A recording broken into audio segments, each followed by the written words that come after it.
So a couple of days ago, there was a rumor, for lack of a better word, about a possible trade of Derek Carr to the New York Giants. At the time, I thought total BS, but since then, I went probably mostly BS. I'm Tim. Let's talk Saints. Officially on the record on this, I still think it's mostly BS. Reason being is, and I've said this before, there's probably some teams out there who may be interested in Derek Carr. It would be a better fit for him to possibly change teams just because, look, we're going through a massive rebuild. And as a veteran QB who doesn't have really many years left in the league, it's maybe be something he doesn't want to go through, especially building up a little injury history, because there's a chance he's still going to get hit a lot next year. And also, his kind of sounds like he's got that 30 million guarantee coming March 17th. He wants as much, if not all of it, as he can, and he just may simply not get that here. So there's reasons on both sides where a trade might make sense. But for me, the total BS part was always, unless there's multiple teams interested, and I find that hard to believe right now, they would just wait more than likely for the Saints to cut him and try to sign him then if they were that interested. If you had multiple teams, then maybe some type of trade works out. And I really didn't see that happening. So I kind of watched some of the podcasts, read some of the articles, that sort of thing. And especially with Carr having that no trade clause, I think everybody was kind of in agreement. It was a fun thing to talk about, but there's just not a lot of merit to it right now. Things could change over the next couple, really, months before decisions like this have to be made, because you're looking all the way or nearly into March, if not into the first or second week of March, before any of this would probably crystallize. And as till the Saints hire a head coach, I think largely it's almost a non-starter from our point of view. So I said, well, it's interesting to watch. I don't know if I'll do a video on it. Maybe at some point if there's a reason, but I didn't feel one because it felt like a lot of the ground had gotten covered until Thursday afternoon, yesterday afternoon. I actually started catching up on some of my other non-Saints football readings, one of which was my fantasy team, which some of y'all know. I played a dynasty keeper league year-round, so we're doing stuff year-round. So I'm going, well, let me go check on some of that stuff. And I found a very interesting article actually from yesterday afternoon from Ryan McDowell on Dynasty Fantasy League site, DFL, about off-season quarterback movements. And I'm like, oh, that's kind of interesting. And not going to really go through the article because it was totally from a fantasy keeper league perspective and not really based in the NFL, except for he just threw up this little chart showing the starter and the backup status of all 32 NFL teams, some of which are in great shape. Some of them are shaky. Some of them, in the case of Pittsburgh, doesn't have a one or a two because both Wilson and Fields are free agents, which he also provided that list as well as the top 5 rookies as he had it.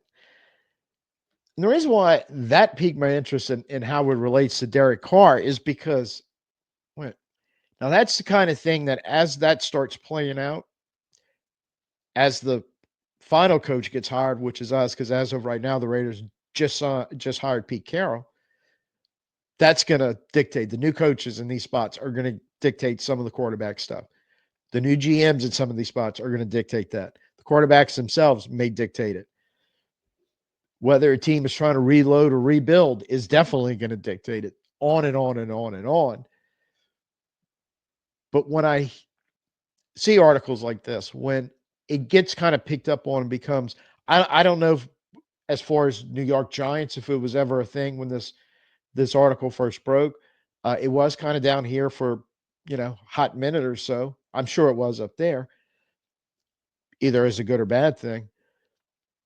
But whenever these things happen, I always think in the back of my mind a little bit that this may have been encouraged by either the player and his representation or the organization or a combination of both, in the sense of we know that the NFL has long gotten around rules. We know it probably went on during this coaching process about friends of friends of friends will talk to an agent or a representative or somebody who represents the team, 2 or 3 people removed, information that probably the rules don't allow gets transferred.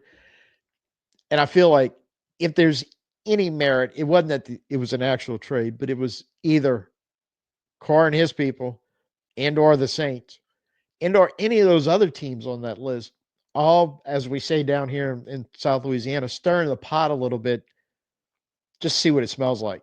So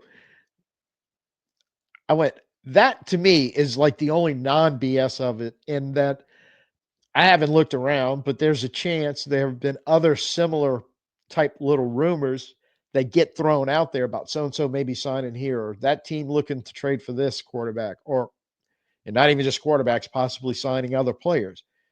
You kind of get the point where I'm going with this. But what piqued my interest is when I saw that article and saw that list, and he points out this is kind of one of those deals that when you look at it collectively as a whole, so few teams are actually truly set at 1 and 2 for quarterbacks. The Saints would normally be one of them, except there is this little unsettlement of whether or not the Saints want to bring Derek Carr back. And if Derek Carr wants to come back for anything less than the guaranteed portion of his contract, whether he gets it all this year or he restructures some kind of way, he doesn't want to give it up. So all in all, I'm going to put this in the solid 95 percentile of BS.